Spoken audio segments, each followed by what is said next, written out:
noite. Boa noite, Léo. Professor César. Pessoal que continua aqui nesses encontros que a gente vem tendo, né?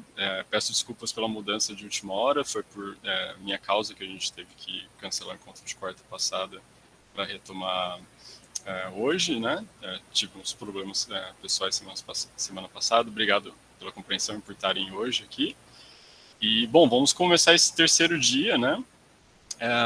Falando de mais críticas ao ideal da ciência livre de valores e algumas das propostas alternativas, tá? Antes eu gostaria de retomar rapidamente o que a gente viu no encontro passado, né?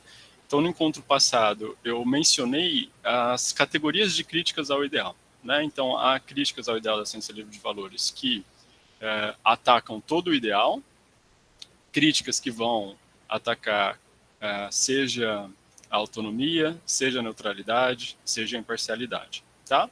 As críticas descritivas ao ideal da ciência livre de valores tentam mostrar casos em que claramente teve valores presentes na escolha de teorias, na aceitação de hipótese, na aplicação do conhecimento, na formulação de hipóteses também, na busca por dados específicos e coisas assim. Então, são críticas que mostram, bom, esse ideal em alguns casos não ocorreu e há casos em que ele não ocorrendo foi bom, há casos em que foi ruim, né? Um livro que compila parte dessa literatura, principalmente relacionada à questão do feminismo da ciência, esse da Schibinger, que eu citei, que está lá no Drive, em português, um livro excelente. E um dos exemplos que ela traz, que tem a ver com um dos argumentos que a gente ainda vai ver no curso, que é o argumento da subdeterminação, né? É o esqueleto da Lucy. Não sei se vocês já ouviram falar, né? O esqueleto da Lucy foi encontrado, acho que na década de 70, 80, né? É uma das espécies de hominídeos, né? E o primatólogo que a identificou e que atribuiu o sexo feminino para ela, né?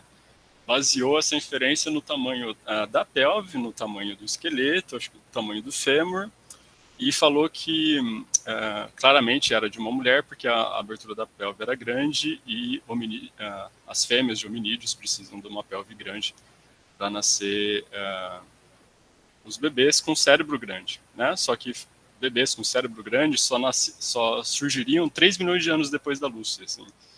Então é algo que a Schimbringer usa para mostrar um pouquinho a influência de valores na inferência, né? Por isso que eu trouxe esse caso, mas ele é um caso legal também para a gente falar de subdeterminação depois, que é a ideia de que o mesmo dado, uma mesma evidência, né? Ele pode ser evidência para hipóteses distintas. Ele não determina qual hipótese de que ele é evidência, né? Várias hipóteses são compatíveis com o mesmo dado, depois a gente fala sobre isso. Uma crítica descritiva que eu não mencionei, que é importante mencionar, são movimentos sociais que, de uma maneira ou outra, impactam a atividade científica, né? Então, esse livro do Epstein é muito interessante, mostra o movimento das pessoas, né, que contraíram a AIDS na década de 70 e 80, e como que eles fizeram protestos para mudar a configuração dos testes de medicamento na época. Então, geralmente nos estudos controlados, a gente viu isso muito durante a pandemia, né? Tem um grupo que toma um placebo, outro grupo um placebo ou um medicamento, sei lá, alternativo, que já se sabe os efeitos, etc. O placebo ou o medicamento de fato que está sendo testado. E aí as pessoas que contraíram AIDS nessa época, enfim, não tinha muitos medicamentos, não tinha nada, uma vez que elas descobriam que elas faziam parte do grupo de placebo, elas iam atrás de mais medicamentos, de alguma coisa assim, para ter mais expectativa de vida, né? Então, acabava atrapalhando esse caráter do controle dos estudos, né? E aí eles protestaram em frente à FDA e tal para mudar a configuração desses testes, para que eles não recebessem placebos, porque eles não tinham outra alternativa, eles poderiam morrer rapidamente, né? Então é um caso também de movimentos sociais, vamos dizer, empurrando a ciência para considerar outras coisas. Eles também pediram para que não precisasse de tantos testes até ser aprovado pela FDA, né? O medicamento estava sendo testado na época. Isso é a questão de qual que vai ser o padrão de evidência para a gente considerar algum medicamento seguro, né? Então, eles também interferiram nisso. É um caso muito interessante. Acabou interferindo em várias questões, né, da atividade científica e tal.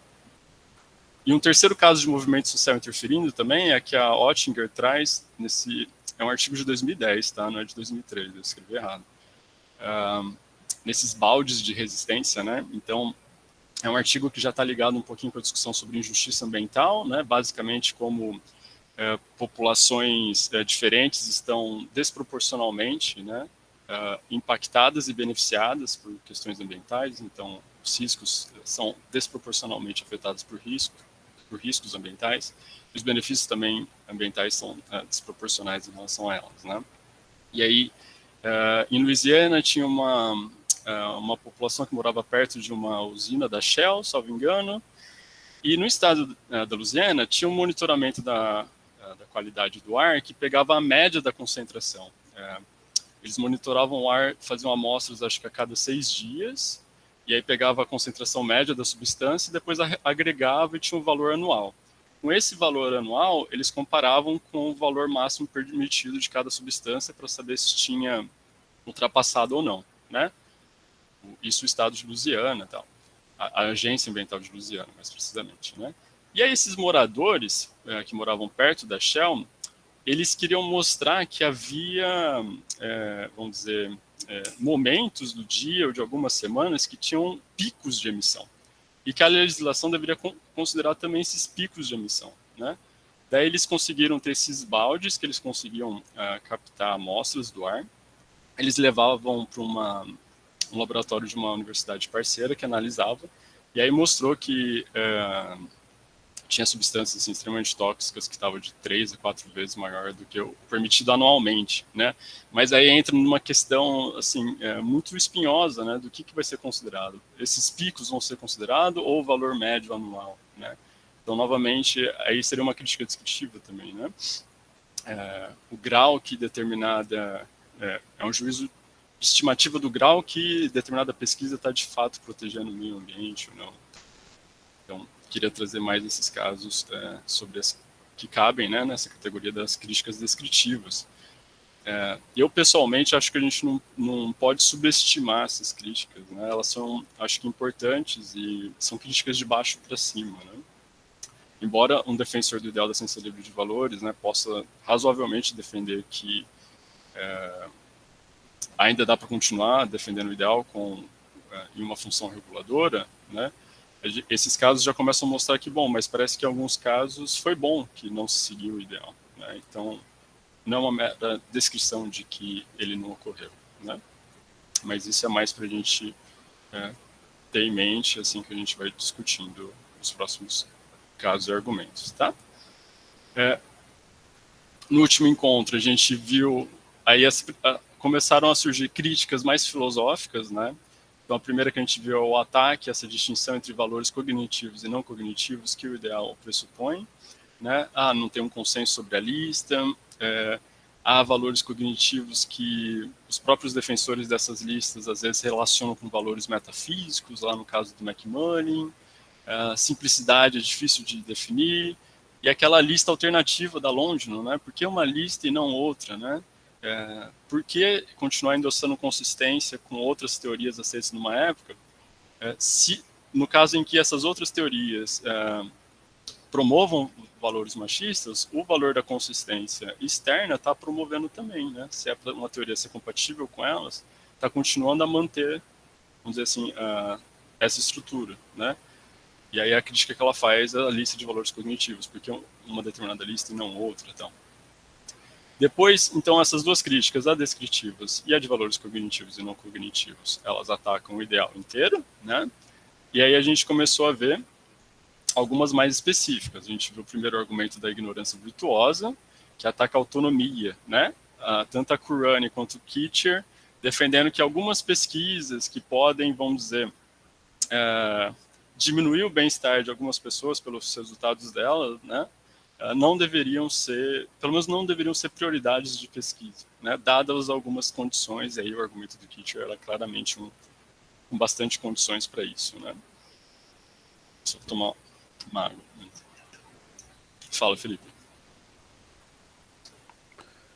Então, eu tô pensando aqui o que seria prioridade de pesquisa nesse caso, porque, sei lá, eu tô pensando aqui, como que eu sei que uma determinada pesquisa é prioridade numa determinada área. Em algumas é fácil, é para onde o governo aloca mais dinheiro.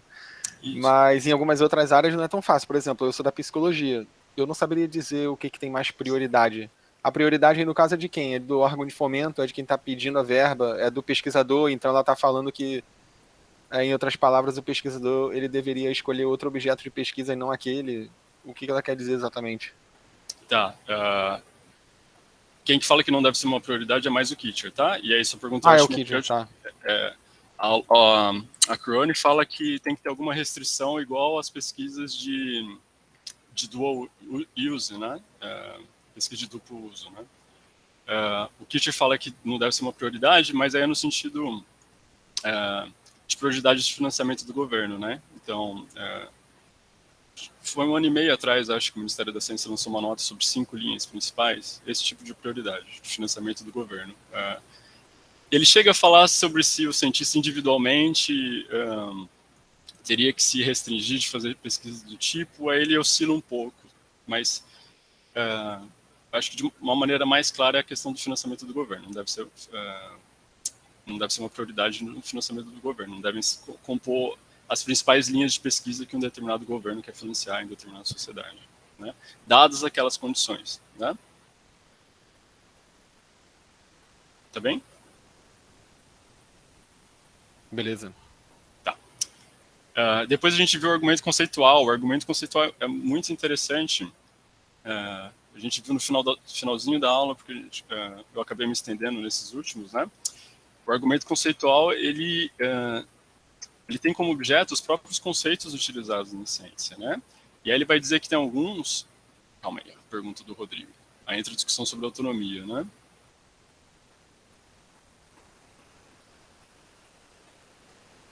Rodrigo perguntando, aí entra a discussão sobre autonomia, né? Ou não? Eu fico pensando sobre o caso de pesquisas educacionais em específico que estão mais diretamente ligadas com uma questão que é política de Estado. Quão autônomo realmente pode ser uma área como essa? Teria que pensar melhor, Rodrigo. Você quer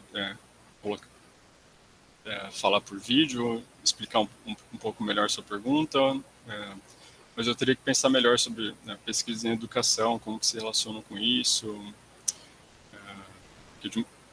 Eu, eu não sei direito para onde você está levando essa questão de política de Estado, tá? Se quiser retomar depois também, fica à vontade.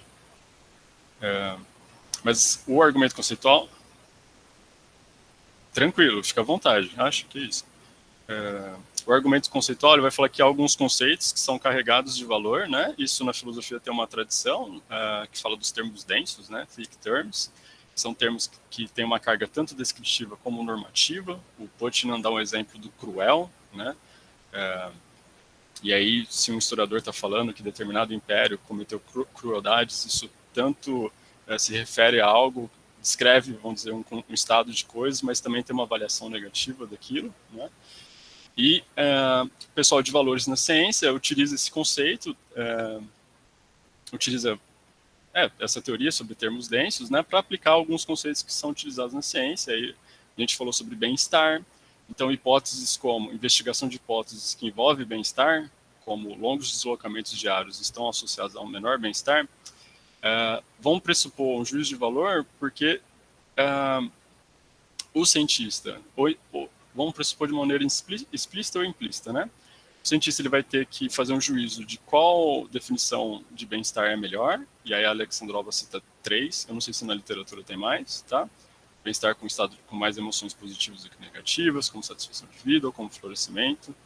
Então, se um é melhor que o outro, aí teria um juízo de valor que está pressuposto, né, na questão de pesquisa, por conta desse conceito carregado de valor, ou se ela faz parte de um grupo de pesquisa que segue determinadas metodologias que captam uma noção e não outra, isso ocorre de uma maneira implícita, né? Então, uma dessas noções de bem-estar dependem de autorrelatos, né? Você tem que entrevistar as pessoas e elas explicarem como estão sentindo, essas coisas. Então, um próprio método de pesquisa, ele leva a identificar fenômenos relacionados a uma concepção de bem-estar e não outro, por isso ele estaria carregado de valor, e aí seria o papel implícito deles, né? E aí é um papel implícito, por isso que eu estou retomando esse slide, que não é de maneira nenhuma prejudicial, não está enviesando a pesquisa. É meio que inevitável, né? A Alexandrov vai dizer que cientistas têm que deixar explícito, né? Com qual noção eles estão trabalhando, e defender, sei lá, na parte de metodologia, que acham que aquela é melhor que determinada noção é melhor que outra e tal. Essa é uma forma da versão do argumento conceitual, e a segunda forma, ela se foca nas ramificações sociais de determinado conceito, né? E aí eu mencionei a mudança na nomenclatura das variantes de coronavírus. Isso ocorreu em maio de 2021, pela OMS. Antes se falava da variante brasileira, indiana, e isso começou a estigmatizar, né, determinada região geográfica, os povos associados a ela, e aí mudaram para o alfabeto grego, né, alfa, beta, gama e tal. E nessa literatura, esses autores vão defender que outros conceitos, como eficiência econômica, estupro, abuso conjugal, desemprego, divórcio, inflação, agressão, TDAH e espécie, também vão ser conceitos densos, carregados de valores também, e no drive do segundo dia eu coloquei exemplos de literatura sobre algum deles, né? O argumento conceitual se aplica a conceitos, né, essa categoria de conceitos, mas também a metáforas, né? E aí ele se relaciona com uma literatura mais longa também, das abordagens feministas de ciência, que se debruçam sobre metáforas na ciência. Então, as consequências de pensar o óvulo como passivo, né? Evelyn Fox Keller, ela foca bastante nesse exemplo. Eu não sei como vocês tiveram as aulas no ensino médio sobre fecundação, mas eu mesmo no ensino médio aprendi assim, que o óvulo era lá todo passivo e vinha o espermatozoide vencedor, perfurar o óvulo, né? E na realidade o óvulo tem todo um trabalho de estabilizar o espermatozoide, não é meramente passivo, enfim, tem um monte de troca que acontece ali, né? Bem mais complexo que essa imagem que aí a gente pode associar da mulher passiva, tá? O espermatozoide vencedor, etc. Né? Então isso é relacionado ao argumento conceitual. Certo, então isso sobre o último encontro, tudo bem? Então as críticas descritivas, valores cognitivos. E no restante do minicurso, pessoal, a gente tem mais esse encontro e o próximo. O que está na ementa, que eu tenho que falar, que a gente tem que conversar, é o argumento da significância e o ideal da ciência bem ordenada, que o Kitcher é um dos que vão falar do argumento da significância. E aí já dá para puxar o ideal dele.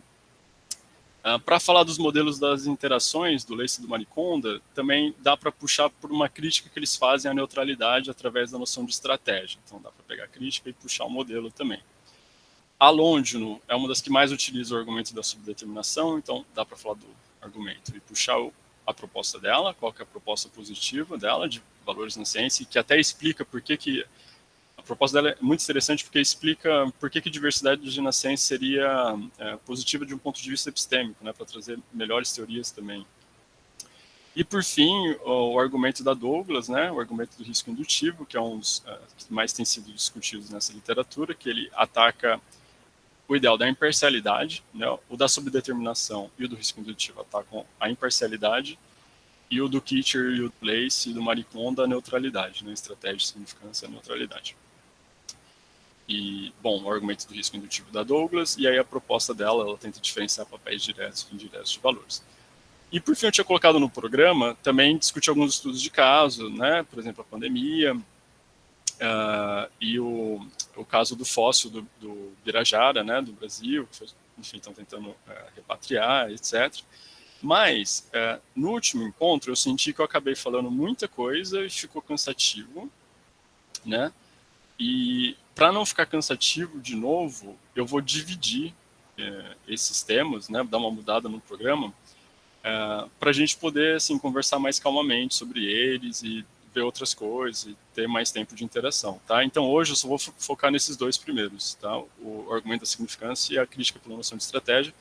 Eu vou dar a ideia do argumento da subdeterminação e aí depois eu converso com vocês sobre um vídeo que eu gostaria de passar. Tá bem? Eu vou fazer assim porque senão vai ficar muito cansativo, eu expondo um monte de coisa, não tem interação e não acho que fica uma dinâmica legal. Tá bem? Tudo bem a gente mudar assim o programa desse jeito? De todo modo, a gente vai continuar vendo os temas que estão no programa, tá?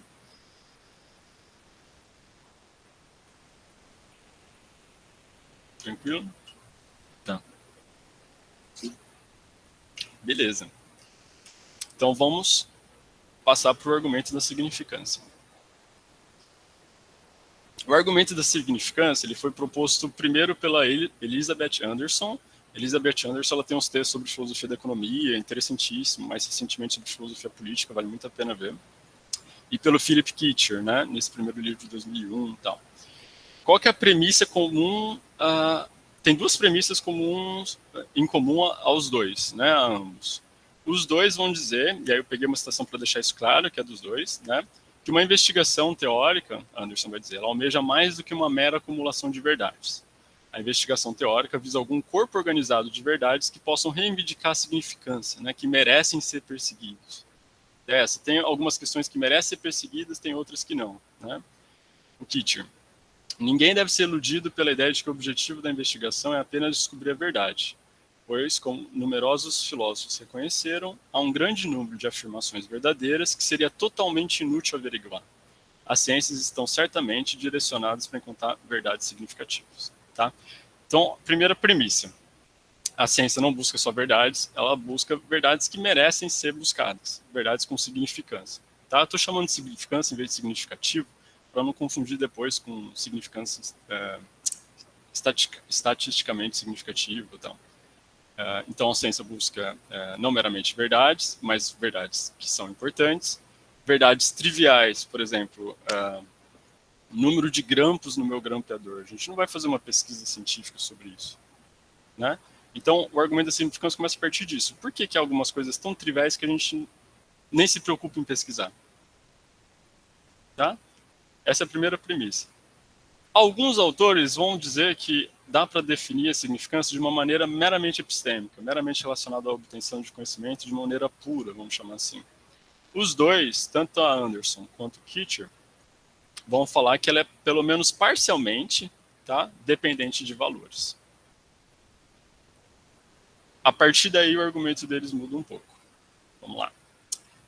A Anderson, tentei esquematizar o argumento dela. Perdão. Então, a Anderson vai dizer que, primeira premissa, né, a ciência busca um conjunto organizado de verdades que possua significância, não é qualquer conjunto de verdade. Né? Esse conjunto de verdades tem que ser relevante para responder à questão que deu origem à pesquisa. E aí, então, uma teoria científica, né, ela deve ser avaliada em função da verdade das proposições dela e também em função da sua significância. Né? O que quer dizer, né, alternativamente, que mesmo uma teoria só com afirmações verdadeiras, ela pode não ter significância e ser uma má teoria. Né? Ela vai chamar de uma teoria parcial. Vou dar um exemplo na sequência, mas vou dar um outro aqui.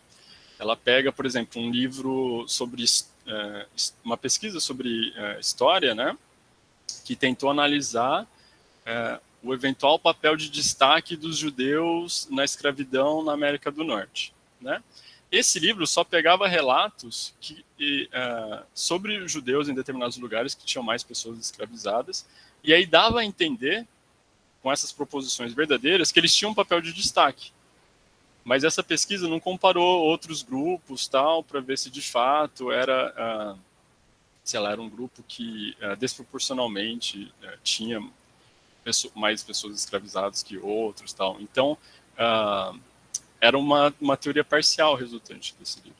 Né? Então mesmo que tinha proposições verdadeiras, era metade da história. Né? A Anderson até fala, tem um pessoal do direito aí, ela até fala que os filósofos têm que aprender mais com o pessoal do direito para reconhecer que nem sempre só a verdade é o que importa, né? Que a gente pode ter um conjunto parcial de verdade que leva a uma interpretação enviesada, né? Parcial, tá? Mas, bom, então a ciência busca um conjunto de verdades que possuem significância. Uma teoria, então, tem que ser avaliada em função da sua verdade e da significância, né? Nesse caso dos judeus, teria que ter comparado com outros grupos para, de fato, responder essa pergunta. E terceiro, bom, ela vai dizer que como valores motivam as questões de pesquisa, no caso dessa pesquisa sobre os judeus, ela é claramente uma pesquisa antissemita, ela fala, né? Eles vão determinar o que conta como significância. Né? Então, aí, dado principalmente a premissa 2 e a 3, a avaliação de teorias, deve, além da verdade, deve também levar em conta a presença de valores na determinação da significância da teoria. Né? mas se isso é o caso, então teorias não são neutras, elas vão privilegiar alguns valores em detrimento de outros. Tá?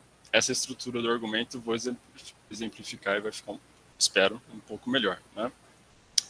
Nesse artigo de 2004, ela dá um exemplo através de uma pesquisa sobre divórcio. Então ela vai falar que ela analisa pesquisas, faz uma revisão de 2 pesquisas sobre divórcio, né?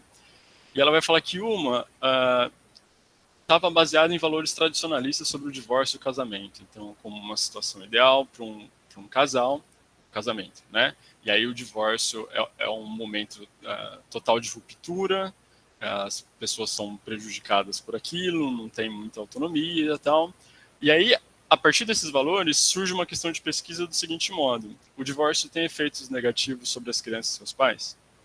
Essa questão de pesquisa vai dar um direcionamento para a coleta de dados, né? Vai comparar, sei lá, medidas de bem-estar entre pessoas que passaram por divórcio, de pessoas que não passaram. Bom, não é uma pesquisa com, talvez, de longo prazo, né? Vai ver efeitos negativos imediatos, a curto e médio, né? Por exemplo. Uma pesquisa que ela cita recente, né? Que explicitamente as autoras pressupunham valores feministas e tentavam mostrar como que eles estavam, como pode dizer, motivando a questão delas, né? Levou a uma outra questão de pesquisa, né? Elas se perguntaram como indivíduos variam entre si e ao longo do tempo nos significados que atribuem ao divórcio, seus efeitos e suas estratégias de enfrentamento. Então aqui já não tem mais só aspecto negativo do divórcio na questão de pesquisa, né? E tem a questão da ressignificação que as pessoas podem dar depois de passar por aquilo. Né? Não é um momento de ruptura que determina toda a vida consequente da pessoa. Né? Elas podem ressignificar esse momento, então vai ser uma pesquisa, vai dar outro direcionamento para a coleta de dados. Né? Vai ser uma pesquisa que vai colher entrevistas, talvez seja mais de médio e longo prazo e não de imediata, não vai se basear só em comparações de medidas de bem-estar entre pessoas que passaram ou não, por essa experiência do divórcio e tal. E aí, bom, a Anderson conclui, então haveriam 3 maneiras de criticar uma teoria que responde a uma questão carregada de valor, como essa sobre o divórcio. Se ela for trivial, ela afirma verdades triviais que não importam, né? Se ela for parcial, então se ela só conta metade da história, né, vamos dizer assim, como no caso lá do livro sobre os judeus, que só pegou dados que levavam a uma conclusão errada sobre eles, ou se tem pressupostos normativos ilegítimos na questão, né, motivando a questão. Então daria para questionar se esses valores tradicionalistas sobre o casamento, sobre o papel da mulher que está motivando essa questão, se eles são legítimos ou não. No caso, talvez de maneira mais clara, né, do livro sobre os judeus, que tinha valores antissemitas de fundo. Então, daria para questionar aquela pesquisa, mesmo que ela tenha proposições verdadeiras, mas os pressupostos dela, e aí que direcionaram a pesquisa, né, são ilegítimos. Tá? Então, basicamente, assim, esse é o argumento da significância da Anderson. Aqui são exemplos de história e ciências sociais. Ela, no final assim, do artigo de 95, ela fala que isso poderia se aplicar a outras áreas, por conta do financiamento delas, então mesmo física, biologia e tal, mas ela não desenvolve muito. Calma aí, Felipe. Mas ela não desenvolve muito. Quem vai desenvolver melhor se aplica a outras áreas ou não vai ser o Kitcher, e aí até deixar mais claro o que vai ser a significância. Fala, Felipe. Não, então, se eu entendi bem aí, o autor, o autor, agora eu esqueci. Mas, Autora. enfim, a autora, então, ela está apontando que tem algum tipo de viés na pergunta de pesquisa que é feita já, de saída. Aí tem esses 2 exemplos ali dos valores tradicionais e dos valores feministas. Mas, assim, eu entendo essa questão inicial, que tem o viés na pergunta que é feita para daí fazer a pesquisa. Mas, assim, se tem viés de um jeito ou de outro, o que deveria contar mais é o resultado da pesquisa, porque o resultado da pesquisa vai mostrar se, afinal de contas, a pergunta vai mostrar qual é a resposta da pergunta. Então, assim, se no final das contas o viés da pergunta tá para um lado ou para outro, isso realmente vai interferir no resultado? É isso? É esse o ponto do argumento dela? Que a pergunta inicial estando enviesada, isso vai interferir no resultado obtido pela pesquisa? Tá. O Léo, você quer falar antes? Isso. Eu quero entrar, né, daí porque não, de fato, né, tô recebendo aqui a interpretação a partir da tua, e tenho certeza que tu fizeste uma leitura bastante caridosa, mas, assim, a pergunta de valores tradicionalistas, quando a gente pensa, por exemplo, né, em questões de metodologia científica, né, você não faz uma pergunta dessa forma, né, daí você exatamente busca fazer, né, uma pergunta tal qual aquela dos valores feministas, não porque ela defende valores feministas, mas exatamente porque a pergunta é mais neutra, né? A primeira já está fazendo um recorte, né? Quais os efeitos negativos, né? Daí, então, isso aí me parece que o exemplo ele perde um pouco de tração, né? Daí, com relação, aí parece que assim, né? O defensor da neutralidade não, mas calma aí, né?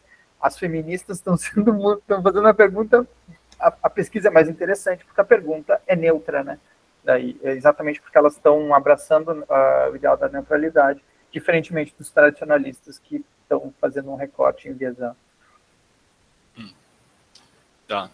Sobre o Felipe, sobre a pergunta do Felipe, né? Não é meramente um viés que para na pergunta. A questão é que tem esses valores que motivam uma pergunta, a pergunta é feita de determinado jeito, e aí direciona para ver algumas evidências e não outras, né? Mas não é um viés porque se a gente pressupõe algum sentido de viés que leva a produzir falsidades, não é nesse sentido, porque a primeira pesquisa pode identificar proposições verdadeiras, ela não critica isso, né? Então, não é um viés nesse sentido de que vai levar à obtenção de falsidades, ou uma pesquisa imparcial, ela pressupõe até o componente da imparcialidade, Anderson, né? É que vai levar é que esses valores que vão motivar a questão vão direcionar alguns dados, né, para coletar determinado tipo de evidência e não outro. Ao passo que a outra questão também vai levar a outro direcionamento de dados. Então, não para só na questão de pesquisa, tem um efeito cascata, né? Sobre a questão do Léo, tá, é uma ótima pergunta também, né? E sobre como pode dizer, persuasivo esse exemplo. Como que eu posso responder? A Anderson cita que, porque aí por que você estaria considerando neutro a pesquisa baseada por valores feministas?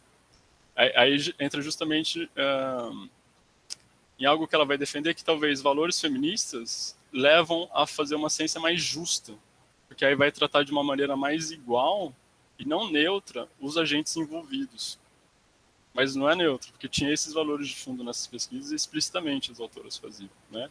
A primeira pergunta, de fato, ela é muito enviesada, né? Só para os lados negativos. Mas era a pesquisa que era feita ali, né?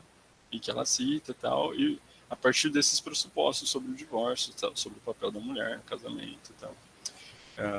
Mas ela termina concluindo assim que para ela teria que ter um ideal da ciência justa.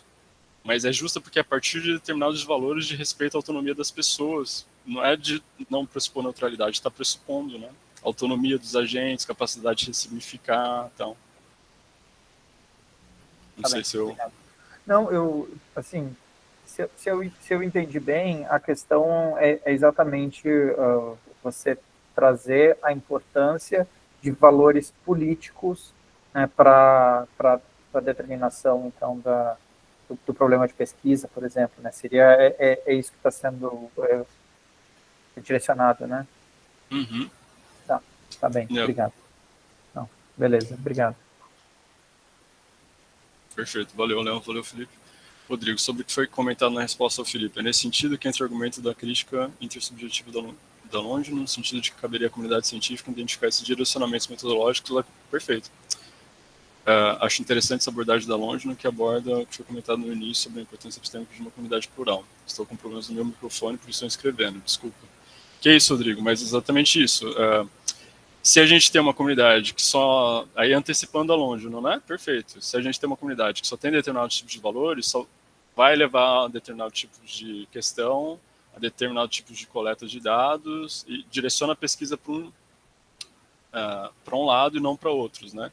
E aí você tem vários valores, pessoas representativas de várias perspectivas de valor, isso pode entrar em conflito, pode ter mais pesquisas diferentes, né? Descobrir mais teorias diferentes, então.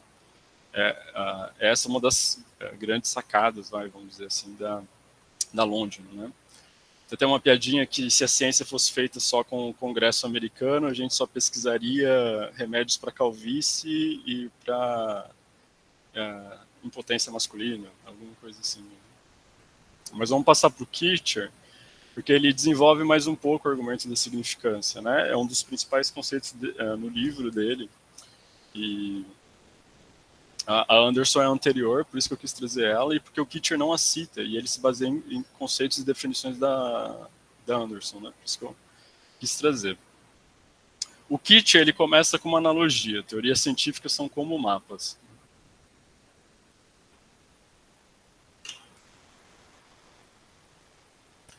Por quê? Bom, todo mapa envolve distorções, né? Concordo? Então aqui a gente tem um mapa da trilha de Cusco para Machu Picchu. Com certeza o relevo não é assim, né? Tem uma série de distorções. Aqui é o mapa mundi na projeção de Mercator. Os países mais ao norte são maiores no mapa, né? E aqui em verde ou azul, isso, hein? Vai dar polêmica. Em verde claro está o tamanho deles no mapa, em verde escuro o tamanho real. E aqui é o mapa das linhas de metrô de São Paulo, né? Claramente, por exemplo, a linha central, a linha azul, que corta de norte a sul em São Paulo, não é uma linha reta como está no mapa, né? Mas tem essa e outras distorções para mapas serem úteis para os propósitos pelos quais eles foram criados. Então, para os interesses práticos pelos quais eles foram criados. Então, um mapa assim talvez ajude em navegação, motivos educacionais, coisas assim. O mapa de trilha vai te ajudar a passar por essas trilhas, saber a própria legenda vai ser diferente, vai ter a indicação de lugares onde acampar, o que não vai surgir em outro lugar, o que não vai ter em outro mapa, né? Coisas assim. O mapa do Peru não vai ter isso, né? Lugares onde acampar, a trilha de trem onde você pode pegar, eventualmente hospital, altitude, né? Aqui no mapa do metrô, você vai poder encontrar as estações para poder se locomover bem, né? Onde pode fazer conexão ou não, qual estação tem conexão com o trem. Verzu. Paradoxo das Esmeraldas Verzus, ótimo, Léo. Eu vou chamar de Verzu esse mapa aí. Então, cada mapa tem distorções, mas mesmo assim, eles são, de uma certa maneira, precisos, né? Correspondem, pelo menos aproximadamente, com o mundo. Eles respondem a interesses práticos e eles têm uma história, né? O mapa das estações de metrô de São Paulo vai evoluindo conforme vão surgindo mais linhas, né? O mapa das trilhas de Cusco para Machu Picchu não é o mesmo mapa de, sei lá, de décadas atrás, né? E até os mapas são utilizados para a gente interferir na realidade, né? Para a gente ir lá se deslocar, eventualmente começa a ter mais desmatamento em determinado lugar, por ter muita gente fazendo trilha, etc. Né? Então, o Kitcher vai dizer o seguinte: como os mapas, as teorias e hipóteses científicas devem ser verdadeiras ou precisas, ou pelo menos aproximadamente verdadeiras ou aproximadamente precisas para serem boas. Tá? Não despreze isso. Nenhum dos autores até agora, né, de abandonar a verdade. Mas há mais para serem boas em ambos os casos. Além da condição necessária de ser verdadeira ou aproximadamente verdadeira, está um requisito de significância que não pode ser entendido em termos de algum ideal projetado, uma ciência completa, uma teoria de tudo, um atlas ideal, né, um mapa que corresponda perfeitamente ao seu território. Ele vai ser o território e não o mapa, né? Reconhecendo que o atlas ideal é um mito, bom, aí a argumentação anterior dele, espero ter provocado preocupações sobre o análogo para a investigação em geral. Aqui mais importante, uma visão rival propõe que o que conta como ciência significativa deve ser entendido no contexto de um grupo particular com interesses práticos particulares e com uma história particular. Sugere ainda que, assim como os mapas podem desempenhar um papel causal na remodelação do terreno que os cartógrafos posteriores irão retratar, também o mundo ao qual os cientistas de uma época respondem pode ser parcialmente produzido pelos esforços científicos do passado. que eu gostaria de destacar aqui? Então, uma condição necessária para hipóteses e teorias científicas para ele, né, é que devem ser verdadeiras, mas também tem o requisito de significância, né? Há algumas teorias que merecem ser investigadas, outras que a gente não investigaria, né, que a gente não buscaria porque é meramente trivial.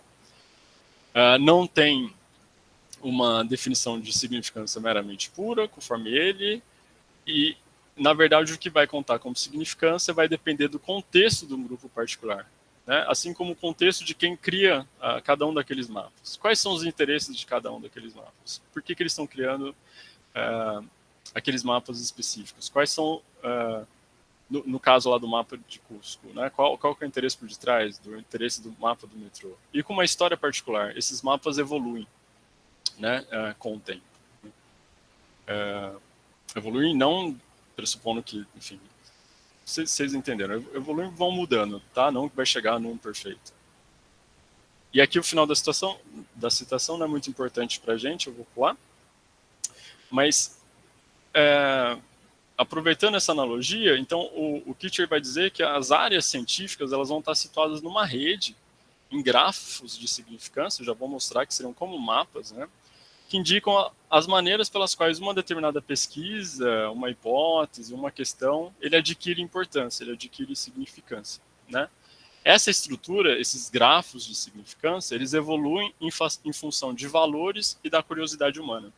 Por isso que para ele é parcialmente, né? A significância é parcialmente motivada por valores, porque ele vai dar um papel para a curiosidade humana, né? E a significância de um item é dada pela significância do item ao qual ele está conectado. Então, aqui são os grafos de significância que ele dá para a Dolly, a ovelha Dolly. Lembra que ela foi, acho que o primeiro mamífero clonado, né? Não sei se dá para enxergar muito bem aqui na transmissão, mas, bom, aqui, ó, dá para fazer esses grafos de significância de várias maneiras, relacionando com questões de biologia do desenvolvimento, para chegar na Dolly, ou da Dolly para questões que ela leva, ou temas que ela leva, né? Então, sei lá, produção de drogas, leva animais como fábricas de medicamento, não droga, né? E aí chega na Dolly, então ela adquire importância por esses interesses práticos, né? O interesse teórico, a gente pode utilizar animal como modelos de doença, né? Tentativas para clonar camundongos, aí está relacionado de novo com esse, chega na Dolly, né? A Dolly a gente pode melhorar a taxa de clonagem, um interesse prático que leva a Dolly, né? Melhorar livestock, o estoque de gado, né? Tentativas para clonar gado, e aí outra leva a ela, né? Então, um item científico, uma hipótese, um objeto tecnológico, ele vai estar situado nessa rede, né? E aí a significância dele vem do item ao qual ele está conectado por uma flechinha, né, por um grafo. E aí esses itens, para o Kitcher, eles podem vir de interesses práticos, ou pode ter alguns itens aqui que não são conectados, que não chegam nenhuma flecha para eles, que advém da curiosidade humana natural. Simplesmente porque a gente é curioso, a gente faz umas questões assim, aparentemente mais puras. Tá? Vou voltar.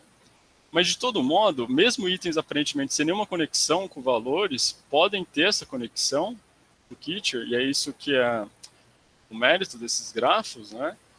Pela conexão desses itens com outros, né? Com que ele está conectado, conexão do item com outro que seja um interesse prático, que seja um valor. Ou seja, porque no passado, daí a relação com os mapas, algum desses itens era conectados com valores. Então, se a gente vai, não sei, como células se diferenciam, né? Que dá a diferenciação é permanente, e aí leva a Dolly, né? Talvez no passado essa questão ela surgiu com um interesse prático muito forte. Então, não é uma questão meramente pura, tá? Daí a analogia com o mapa, né? Esse item, talvez no passado, ele estava relacionado com outro que era um interesse prático. Mas aí a história vai avançando, a gente hoje olha e pensa, nossa, é uma questão meramente teórica. Não é. Não seria, né? Então, itens aparentemente, sendo uma conexão, podem ter pela ligação com itens que possua, por interesses práticos, coisas assim, porque no passado eles eram conectados com valores, ou porque algum deles pode ser prontamente aplicados por outra pessoa, tá? Então ainda não tem nenhuma conexão, não sei, com qual é o mecanismo da compatibilidade, mas isso pode levar a alguma aplicação, não sei, que possa permitir entender de uma maneira melhor mamíferos e restringir algum gene deles que cause doença. Pronto, uma aplicação que tem totalmente a ver com questões de saúde e tal.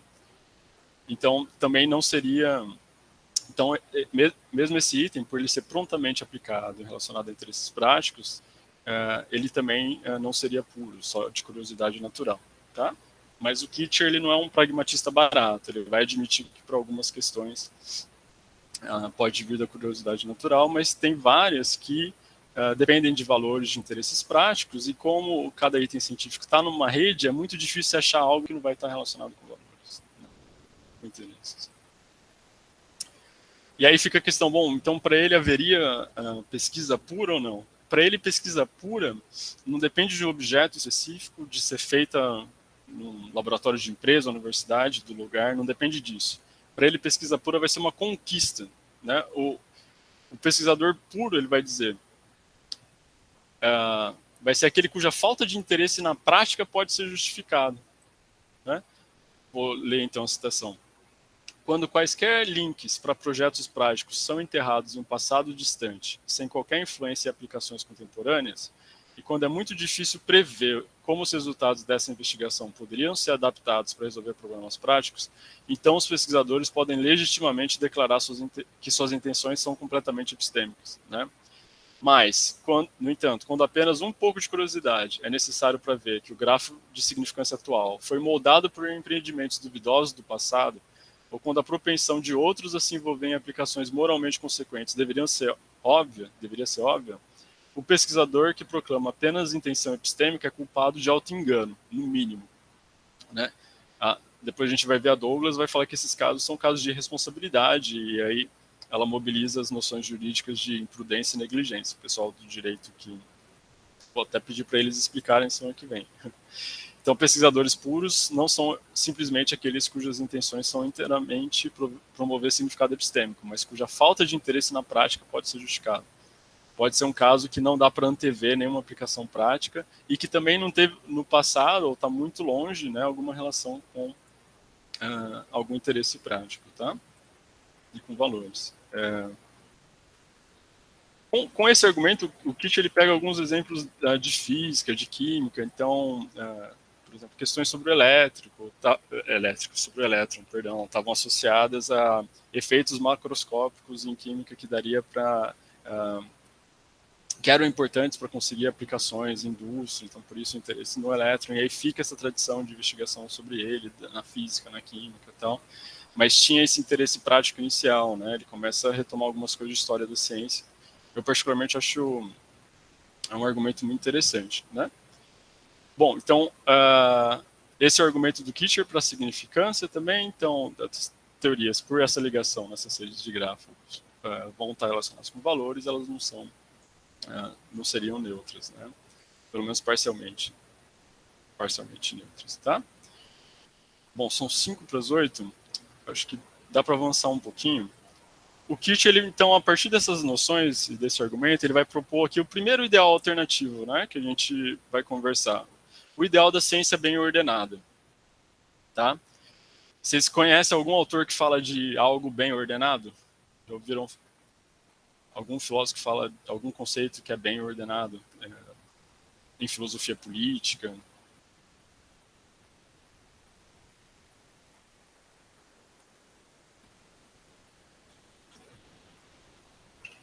O Rawls, né? O Rawls fala da sociedade bem ordenada e o Kitcher se inspira nele para falar de ciência bem ordenada. O Kitcher ele vai defender um modelo de deliberação, né?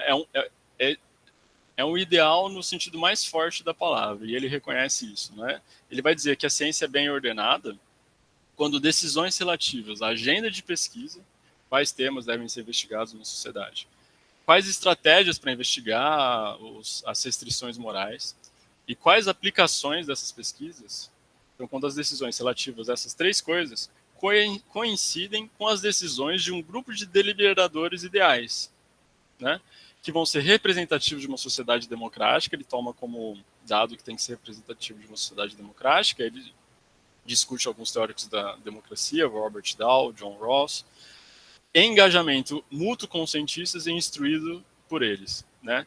O que quer dizer, então? A gente teria um ideal em que um grupo de pessoas, cientistas e não cientistas, deliberam sobre essas questões, engajamento mútuo, então não é um impondo sua opinião sobre o outro, e instruídos, né? Os cidadãos, vamos dizer assim, serão instruídos pelos cientistas em que sentido? Analisando os gráficos de significância. Então, os cientistas mostrariam os gráficos de significância, qual que é de onde determinada pesquisa adquire sua significância, e aí eles decidiriam se determinada pesquisa tem que ser seguida ou não, qual que seria a estratégia mais eficiente para fazer essa pesquisa e quais as aplicações que são justificadas ou não, tá? Aqui o Kitcher fala de 3 etapas, né? Agenda de pesquisa, escolha de estratégias e aplicações. Ele tem um livro de 2010 que ele aumenta mais uma etapa, mas na condução da pesquisa é só cientistas, tá? Isso ele mantém. E apesar desse ideal, né, esse formato do Kitcher é um pouco próximo a conferências de consenso. Não sei se vocês já conhecem, conferências de consenso surgiram principalmente na Dinamarca e na Holanda, mas já teve no Brasil, acho que em Porto Alegre, no Uruguai tem, Suíços Cidadanos, tem vários países, né? E elas ocorrem quando surge alguma polêmica sobre alguma inovação tecnológica, alguma coisa assim, e aí são 3 passos, né, que constituem uma conferência de consenso. Um grupo de cidadãos é aleatoriamente selecionado, eles recebem um material didático sobre o assunto em questão, atualizado, com as referências científicas certinho. E aí eles se reúnem durante mais ou menos um fim de semana com os cientistas, e aí durante esse fim de semana tem troca dos cidadãos com os cientistas, discutindo sobre aquilo, sobre o tema, o que eles acham e tal. E aí no final, né, desse fim de semana eles fazem um documento de consenso, né, sobre os pontos que eles concordam ou não, enfim, os pontos conclusivos, né, desse fim de semana de diálogo dos cientistas com os cidadãos. E esse documento é enviado, então, a alguma agência regulatória, tal, mas ele não tem caráter vinculativo, tá? Mais ou menos a proposta do Kitcher é que teria que ter, que a ciência ela teria que se aproximar, né, desse ideal de deliberação, né, que então tem cidadãos bem informados, em situação de engajamento mútuo com os cientistas, e aí decidir junto essas questões de agenda, de estratégia e de aplicação. Tá? A partir desse ideal, o Kitcher, ele deriva então que a responsabilidade dos cientistas é aproximar a ciência atual do ideal da ciência bem ordenada. Eles teriam a obrigação de fazer isso, tentar aproximar disso, então cada vez mais envolver os cidadãos nessas questões e criar condições de engajamento mútuo e de instrução adequada sobre os gráficos significantes, sobre as pesquisas científicas em geral. E apesar do caráter de ser um ideal, né, fortemente um ideal, a proposta do Kitcher ela consegue identificar 4 problemas da ciência atual, né? Ele vai falar do problema da representação inadequada, que ocorre quando, por determinados grupos terem sido excluídos, né, da determinação de agenda de pesquisa. Se a gente começar a aproximar hoje a ciência atual da ciência bem ordenada, as opções para esses grupos não vão ficar tão boas como se desde sempre tivesse ciência bem ordenada, né? Então ele vai dar o exemplo, sei lá, de pílulas anticonceptivas, né? Não vai ser meramente uma questão de pílula anticonceptiva para mulheres ou para homens. Vai ser, dado que já começou a pesquisa mais em pílulas anticonceptivas para mulheres, vai ser pílulas anticonceptivas para mulheres ou para homens com um custo maior, porque já teve toda essa tradição que só enfatizou isso para mulheres, né? E aí isso ocorreria por uma representação inadequada inicial, né, de mulheres na ciência. Segundo problema que ele dá conta, tirania dos ignorantes, né? Que é quando alguns problemas que, vamos dizer, têm algum interesse mais teórico de fundo, são desconsiderados pelos cidadãos como merecedores de serem investigados, né? Ele vai dizer que se de fato forem instruídos, isso não ocorreria, tal. Terceiro problema que ele dá conta, o problema da falsa consciência, quando algumas pesquisas elas são desejadas na sociedade por questões erradas, porque acham que vai ter uma aplicação imediata para acabar com determinada doença, erradicar determinada doença, e isso não ocorre. E por fim, a aplicação paroquial, quando a aplicação de alguma pesquisa ela é restrita a determinado grupo, né? Então, não somente a aplicação, mas até teorias sobre alguns objetos, tem teorias sobre alguns objetos e não sobre outros, né? Então, doenças tropicais são negligenciadas, coisas assim, seria um tipo de aplicação paroquial. Então, apesar desse caráter bem ideal da proposta do Kitcher, ele dá conta desses problemas. A responsabilidade científica seria aproximar a ciência atual do ideal da ciência bem ordenada, mas ela também tem mais detalhes, né, de como seria essa instrução, o que acontece se tem dissenso e tal, mas acho que é suficiente para ter uma ideia da proposta dele, né? Dado isso, né, o que vocês acham que seriam as críticas? Quais críticas vocês fariam à proposta do Kitcher? Vocês acham esse um bom ideal para substituir o ideal da ciência livre de valores ou não? Vocês acham que ele deixa alguma coisa de fora que não deveria deixar? É muito abstrato, né? Vejam que eu pensei que tinha algo no chat. O ideal da ciência bem ordenada, o Kitcher ele não consegue prever o que seria o resultado dessa deliberação, né? É meramente focado na questão processual, né? A ciência bem ordenada tem que ter esse procedimento, né? Uma deliberação com essas condições, mas não dá para antecipar o que vai ser deliberado para ele. Pode falar, Pony.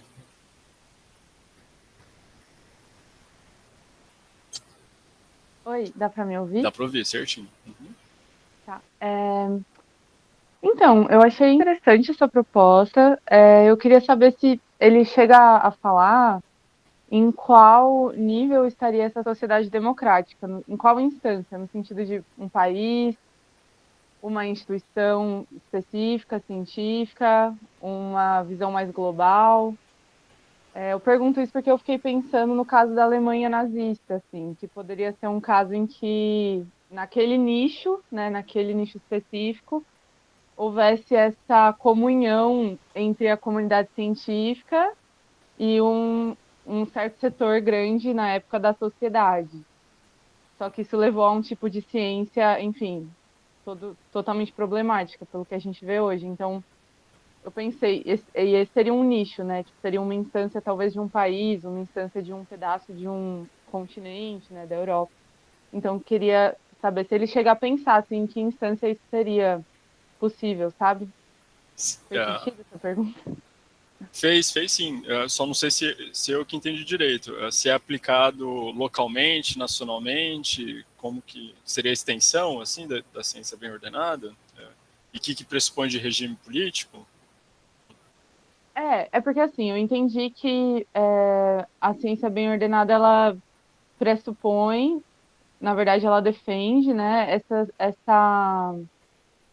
eu tô com a palavra comunhão na cabeça, mas não é exatamente essa palavra, mas assim, essa relação entre a comunidade científica e o que ela decide fazer, como ela faz e como ela aplica, e a sociedade no geral, que não está dentro da comunidade científica. Então, eu entendi que tem que existir essa relação dentro desse ideal de ciência bem ordenada.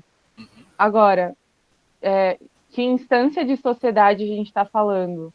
A gente está falando, entendeu? Se seria isso dentro de um país, então, tipo, as instituições científicas de um país se relacionando com a sociedade desse país, ou se a gente está, entendeu? Mais ou menos? Tá, acho que agora eu entendi melhor. O Kitcher pressupõe que tem que ser numa sociedade democrática, então aí, por isso ele já excluiria, assim, a ciência durante a Alemanha nazista, países fascistas, e agora eu estou tentando lembrar quais concepções de democracia que ele defende, mas é próximo desse ideal da democracia deliberativa, né, que cidadãos vão expressar suas preferências e resultado dessas deliberações vão ser justas para a sociedade e tal. Mas ele pressupõe uma sociedade democrática. Agora, as instituições científicas, né? E aí, como é engraçado, porque ele tenta enfatizar muito que é um ideal e das características desse ideal. E aí, um dos poucos exemplos concretos que ele dá de uma maneira de concretizar o ideal da ciência bem ordenada seriam as conferências de consenso. Então, você poderia ter instituições científicas, né, algumas agências nacionais, alguma coisa assim, que abririam mais espaço para esse tipo de diálogo deliberativo, vamos chamar assim, né, para definir essas questões e tal. Mas eu não me lembro dele falando se limita a um país ou não, se poderia ser algo internacional. E é uma questão ótima, né? Porque, bom, se a gente for pensar, sei lá, em análise de aplicação, de riscos, né? Acaba interferindo no mundo inteiro, é como regular, né? Tem alguns autores que defendem que na OECD, né, deveria ter uma comissão também para discutir agendas de pesquisa e coisas do tipo, independente, né, de alguns países ou empresas e tal. Mas não sei se te respondi, Pony. Acho que sim. É só porque acho que respondeu bem. É porque o que eu pensei seria realmente, assim, no caso de, por exemplo, a gente fazer isso num país, então, nacionalmente, só que a comunidade científica desse país e a sociedade desse país também já tem um determinado viés que vai pensar em uma ciência que ajude esse país, por exemplo, a triunfar economicamente.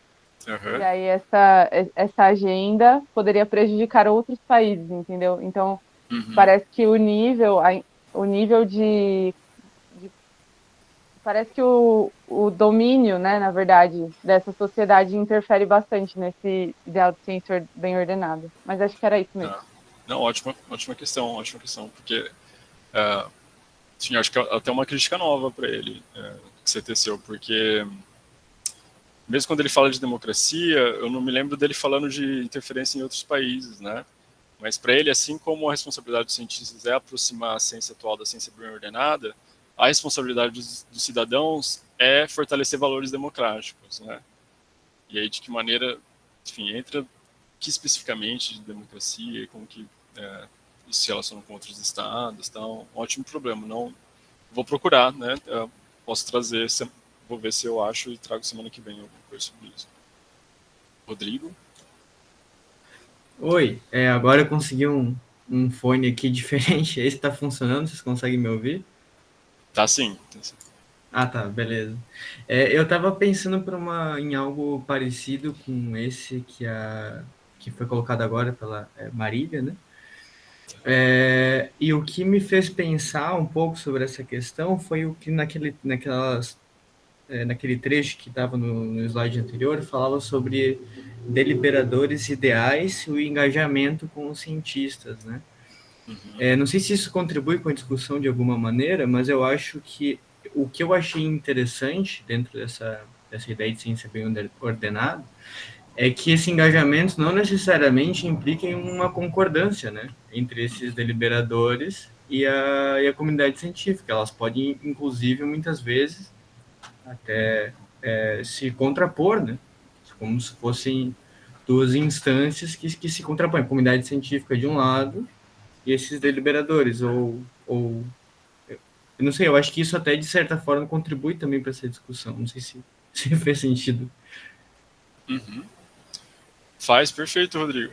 Isso pode de fato acontecer. E aí ele tenta estipular alguns mecanismos de votação, quando tiver muito dissenso, não tiver ponto em comum, o que fazer, né? Mas cabe sim para isso. E aí ele fala que poderia surgir de valores conflitantes, coisas do gênero, né? Perfeito, ótimos apontamentos, pessoal. E tem a ver com as críticas que o Kit recebeu, eu destaco uma delas. Tinha uma colega colombiana no curso, né? Estou citando a Manuela Fernandes Pinto, ela é da Universidade de Los Andes. Foi alguém que falou? A Manuela, para mim, ela tem esse artigo de... Paulo, seu áudio tá... Aí. ela tem esse artigo de 2015, eu acho que ela tece algumas críticas que unificam assim, as críticas que o Kitcher recebeu. O primeiro é o caráter de ideal da ciência bem ordenada, né? Essa questão de, assim, ele não consegue defender que o resultado dessa deliberação vai apontar para um caminho ou outro, é simplesmente algo procedural, né? Tem que ocorrer dessa maneira. O ideal da ciência bem ordenada, bom, para ter essa deliberação, né, com os cidadãos, a gente analisar gráficos de significância, ser bem instruídos, isso pressupõe um sistema de financiamento público para a ciência, que as informações sejam públicas, né? Senão, sei lá, se tem informação que a gente não tem acesso por conta de questões de patente, né, ou por informações confidenciais de negócios, não lembro a tradução agora, mas empresas que, sei lá, criam uma substância nova, uma substância sintética. Até a estrutura delas, muitas vezes, não é divulgada, e aí cientistas ambientais nem sabem o que procurar direito na natureza para conseguir monitorar. Monitorar o quê? Nem saber a estrutura, né, da substância, né? Só que o Kitcher pressupõe um sistema de financiamento público, em que essas informações também sejam públicas, e o que ocorre é que a Manuela vai defender, né? A gente está numa situação em que 60% da ciência é financiada de maneira privada, tem questões de patente, todas essas coisas, e o Kitcher ele não mostra, né, vamos dizer, um caminho para chegar até esse financiamento público. Então, a questão não é meramente que pressupõe um sistema de financiamento público, é que é um ideal que pressupõe isso e ele não mostra caminhos para a gente chegar nesse ideal, dada a situação atual, né? E a terceira crítica que ela faz é que a proposta do Kitcher ela inviabiliza, ela deixa invisível, invisibiliza, não sei por que inviabiliza, ela torna invisível aspectos internos da pesquisa científica. Ele desconsidera que tem influências em aspectos internos da pesquisa, como planejamento de publicação, que ocorre na biomedicina. Não sei se vocês já viram, mas, por exemplo, tem empresas que os próprios cientistas da empresa, né, fazem uma pesquisa, escrevem um artigo e aí contratam algum cientista mais de renome para publicar com o nome desse cientista de primeiro autor, se é mais divulgado, tá?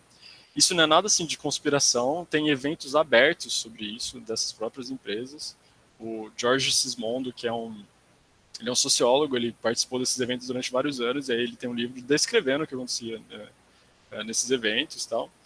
E muitas vezes então, esse é um dos autores fantasmas, né? Então a própria autoria científica está mudando, ele desconsidera isso, né? Então a Manuela vai defender que mais ou menos as mesmas críticas que fazem ao Rawls, a sociedade bem ordenada do Rawls, podem ser aplicadas ao Kitcher, né?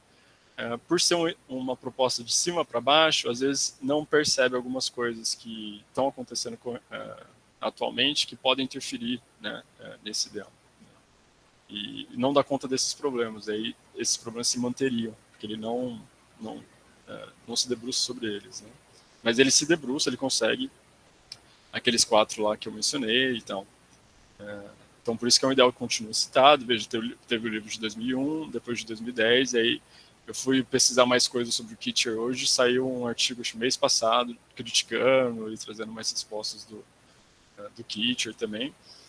Tá? Bom, finalizando aqui o Kitcher, é importante dizer que assim, eu fiz uma apresentação sucinta dele, tá? Não é pra gente sair aqui pensando que não funciona ou que funciona.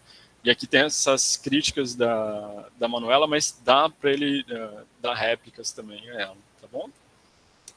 Tá. Bom, pessoal, 8h15. Tem como a gente fazer um intervalo rapidinho e a gente passa para a questão da noção de estratégia? E ainda bem que eu decidi fazer só esses 2 argumentos e as propostas relacionadas a ele, né? Porque senão não daria tempo mesmo. Tudo bem? A gente 5 minutinhos no máximo, assim, só esticar um pouquinho a perna e a gente volta? Pode ser? Não? Tudo bem? Tá. Tá bem. Tudo bem até aqui, pessoal? Com esses argumentos, a gente viu a primeira proposta alternativa e tal. Estão animados? Eu não consigo ver vocês, tem muita gente, é difícil perceber. Bom, a gente volta já então. Sim, bora lá.